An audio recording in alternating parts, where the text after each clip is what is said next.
नमस्कार दोस्तों, स्वागत है आपका फिर एक बार हमारे भारत समाचार के इस खास कार्यक्रम में जो आधारित है गपशप, कानाफूसी और चर्चाओं पर। तो कई सारी चटपटी खबरें हैं। चलिए शुरू करते हैं पावर सेंटर।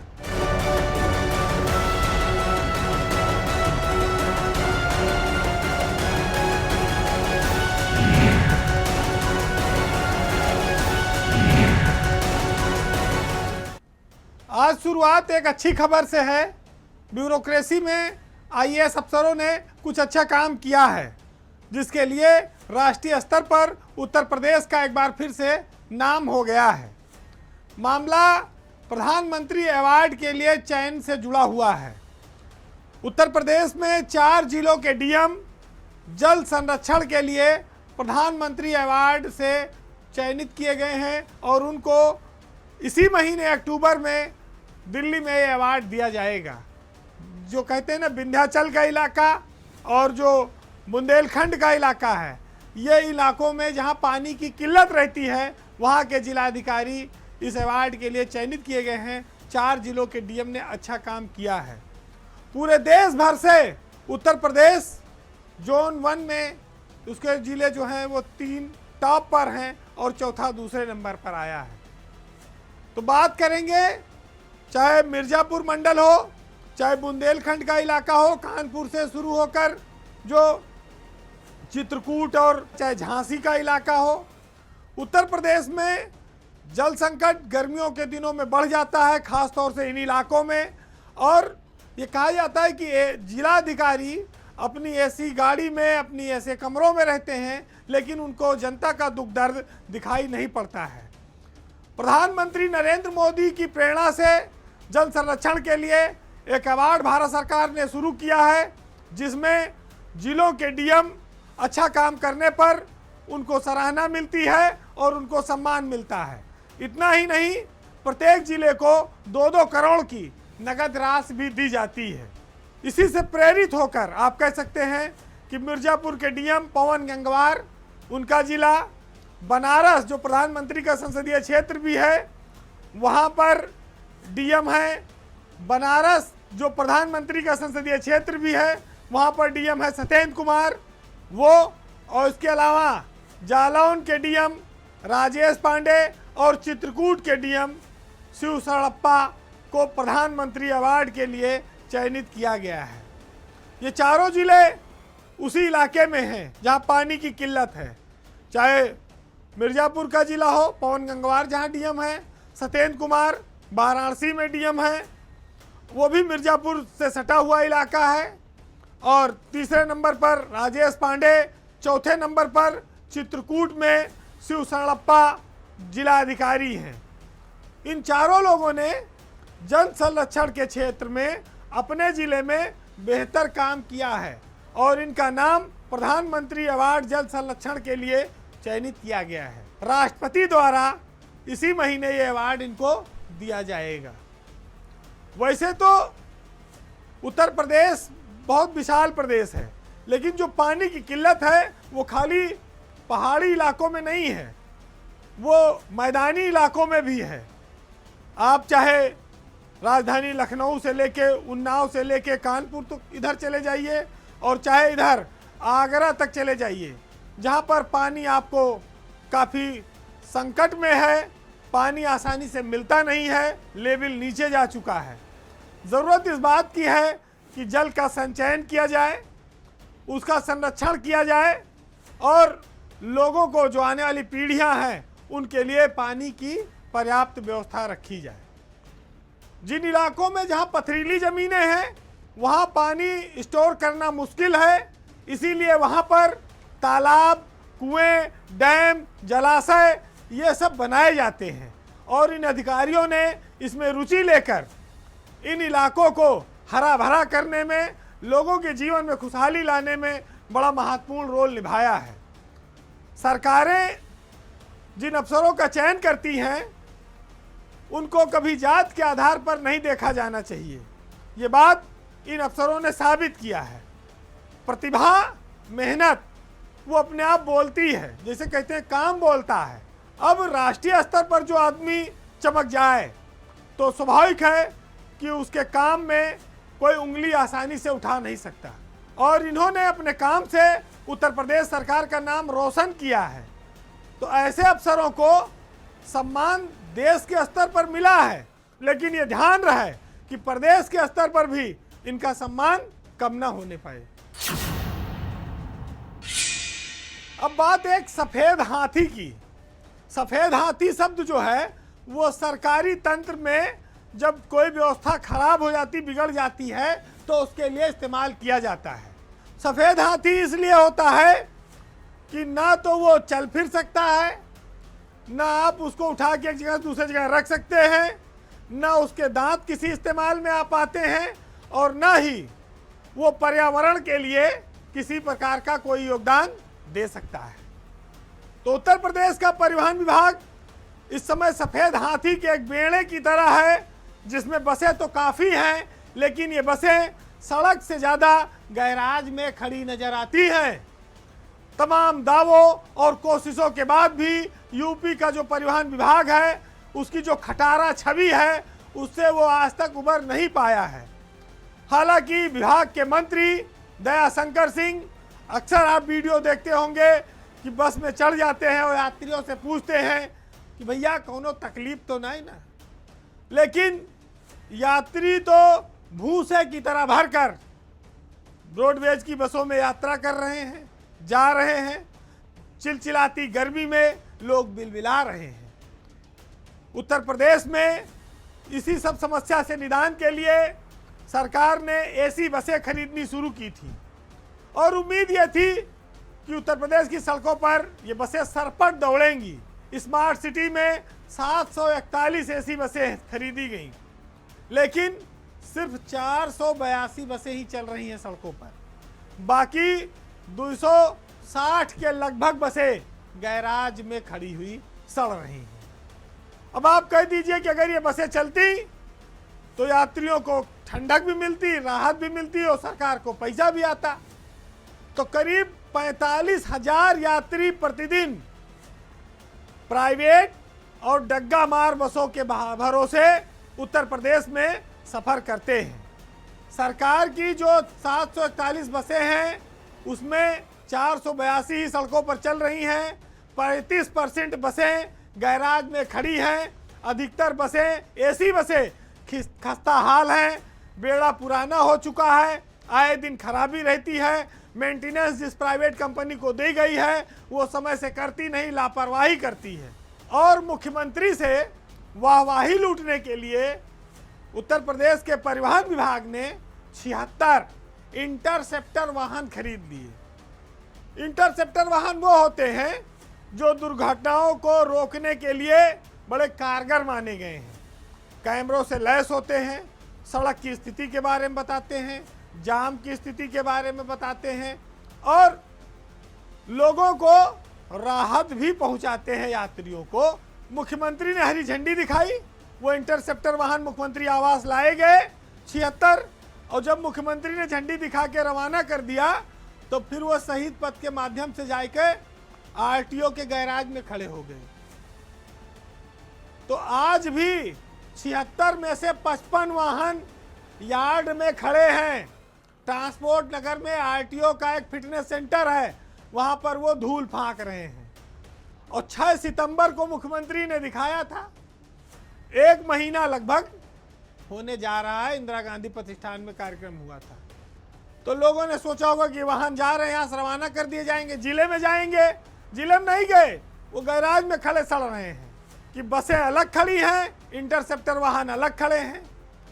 उसके पीछे एक लॉजिक और है कि विभाग के पास इन वाहनों को चलाने के लिए ड्राइवर ही नहीं है। कबाड़ा कंडम बनाना तो एक अलग चीज़ है, गाड़ी नई खरीद के आ गई लेकिन चलाने वाला है नहीं, ड्राइवर नहीं है। तो आप वाहवाही लूटने के लिए तमाम सारे काम सरकारों में होते रहते हैं, मंत्री लोग भी करते हैं। विभाग बहुत बड़ा है, चोरी चकारी भी रोकना काम है, लेकिन अगर सारी बसें और गाड़ियां चलने लगेंगी तो फिर डग्गा मार और प्राइवेट का माल कैसे प्राप्त होगा। वहाँ भी फिटनेस हो गया, रूट पे चलने का परमिट हो गया, कई सारी चीज़ें दी जाती हैं, उससे पैसा आता है सरकार को, और कई सारी चीज़ें ऐसी होती हैं जिनसे पुलिस भी पैसा कमा लेती है, परिवहन वाले भी कमा लेते हैं, जनता का भी सफ़र हो जाता है उनके भरोसे। टिकट में होकर 2, 4, 10, 20 रुपया का अंतर हुए तो सबका भला वाली काम ज़्यादा ठीक है। सरकारी बसें अगर सब चलने लगेंगी तो इन सब का भला बंद हो जाएगा। तो परिवहन विभाग इस मामले में बहुत ही अच्छा और शुभचिंतक विभाग है, जो अपने साथ साथ दूसरों का भी काफ़ी ख्याल रखता है। अब बात आसमान से जमीन की। आज हम बात करेंगे भारत के सबसे बड़े व्यवसायिक समूहों में से एक रहे सहारा इंडिया परिवार की। सहारा इंडिया परिवार अब अपने अंतिम दौर में है। आप ये कह सकते हैं कि सुब्रत राय सहारा ने साधारण परिवार से निकलकर जो असाधारण उपलब्धि हासिल की थी वह देश के किसी उद्योगपति को हासिल नहीं हुई। सहारा ने एक समय में पूरे देश में अपना परचम लहरा दिया था। जहां जहां भारत की बात आई वहां वहां सुब्रत राय सहारा अग्रिम पंक्ति में खड़े दिखाई पड़े। लेकिन आज दुर्भाग्य की बात यह है कि उनके जीवन काल में ही इस साम्राज्य का जो क्षरण शुरू हुआ था वह सहारा का सूरज अब अपने अस्ताचल की ओर जा रहा है।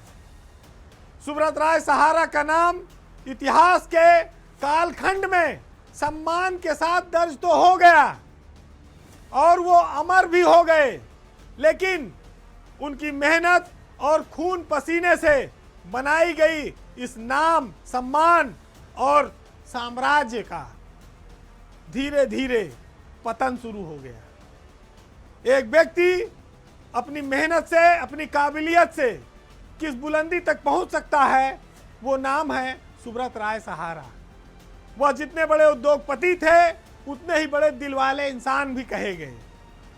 गरीबी से अमीरी तक की उनकी जो कहानी है, उनके विशाल व्यक्तित्व को उसने और निखारा है। एक आदमी जमीन से आसमान तक कैसे पहुंचता है और उसके जाते ही इतना बड़ा एम्पायर आसमान से कैसे जमीन पर वापस आकर गिर जाता है, यह देश के लोग इस समय देख रहे हैं और इस पर चर्चा भी कर रहे हैं। सहारा की बदनामी इस वजह से हुई कि वो निवेशकों का पैसा नहीं लौटा पा रहा है। सुब्रत राय सहारा ने अपने जीवन काल में ही इस पर काम शुरू कर दिया था। इसके लिए उनको अदालतों के चक्कर भी काटने पड़े, विपरीत परिस्थितियों का सामना भी करना पड़ा, लेकिन वो एक जीवट वाला व्यक्तित्व था। विल पावर, इच्छा शक्ति के साथ जो लोग आगे बढ़ते हैं, जो लोग बुलंदी पर पहुंचते हैं, वो सुब्रत राय सहारा भी उनमें से एक थे। आप उनको देश का लीजेंडरी बिजनेसमैन कह सकते हैं, लेकिन जब लोगों के पैसे वापस नहीं हुए, वो अब इस दुनिया में नहीं रहे, तो अब सहारा समूह ने यह तय किया है कि वो अपनी संपत्तियां बेचकर लोगों का पैसा वापस करेगी। कोर्ट से इसके लिए अनुमति मांगी गई है और करीब 88 संपत्तियां सहारा इस समय पूरे देश में बेच रहा है, जिसमें मुंबई की अंधेरी वैली, जो बड़े बड़े फिल्म स्टार कपिल देव, सचिन तेंदुलकर, तमाम सारे अमिताभ बच्चन फिल्मी हीरो के जहां पर घर हैं, रिसोर्ट हैं, अंधेरी में ज़मीन का प्रोजेक्ट, बम्बई का सहारा स्टार होटल, लखनऊ का सहारागंज माल, सहारा शहर जिसको बेचने की इन दिनों बड़ी चर्चा है, हालांकि वो बिकेगा नहीं। सहारा का अपना एक मीडिया हाउस भी है, उसके नाम की भी चर्चा है। इन सब को अडानी खरीद रहे हैं और इन सब चीज़ों को वही खरीद भी सकता है जो एक मुफ्त पैसा दे सके। अडानी उनकी प्रॉपर्टी को लेकर जो रुपया देंगे, उससे इस देश के लोगों की गाढ़ी कमाई वापस की जाएगी। लेकिन मैं आपको बताऊं कि जब इस तरह की डील होती है, बिक्री होती है, तो कहते नहीं, अपने गांव में प्रचलित है खबर कि करोड़ों के माल कौड़ियों में। तो भाई आज सुब्रत राय सहारा नहीं रहे, उनकी संपत्तियां पूरे देश में हैं। लोग लूटपाट कर रहे थे, औने पौने बेच रहे थे, तो तो कम से कम औने पौने ही जाए, लेकिन जिस गरीब जनता का पैसा सहारा में लगा है उसका पैसा तो लौट आए।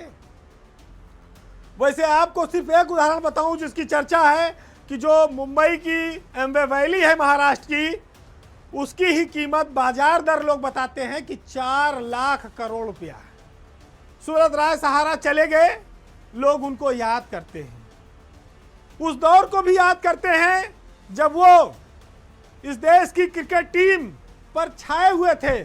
सहारा का नाम चलता था, उसकी जर्सी हिंदुस्तान के क्रिकेटर पहनते थे।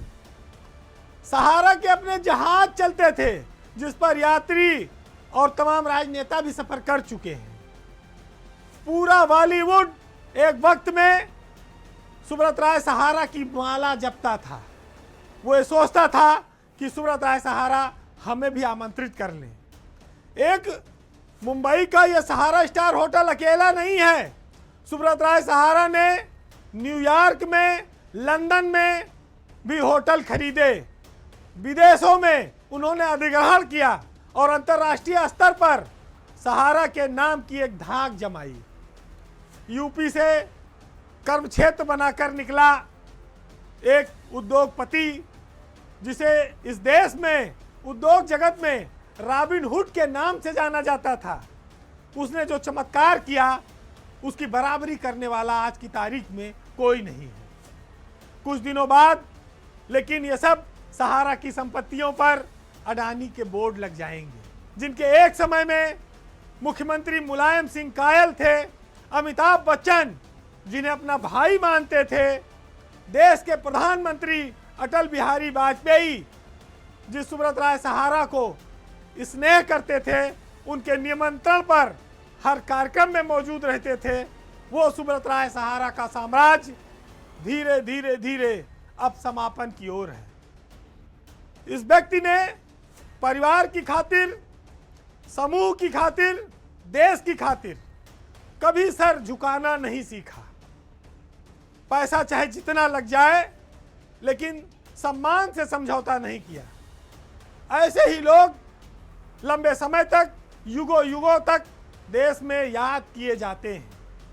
वो भारत के निर्माण में उनका जो योगदान है उसको कभी भुलाया नहीं जा सकेगा। सुब्रत राय सहारा देश और उत्तर प्रदेश की शान हमेशा थे और रहेंगे। और अब एक खबर ब्यूरोक्रेसी की, और एक ऐसी खबर जो रिटायर अफसरों के लिए एक नया रास्ता खोल रही है। और कहा जाए तो दिल्ली एनसीआर का जो इलाका है वो एक नया चारागाह फिर बन रहा है। जब बीजेपी की सरकार आई थी तो उसने कहा था कि हम किसी अफसर को कोई सेवा विस्तार नहीं देंगे, लेकिन जब बात एनसीआर की आती है, दिल्ली की आती है, तो वहां पर सरकार का यह संकल्प कई बार टूटा।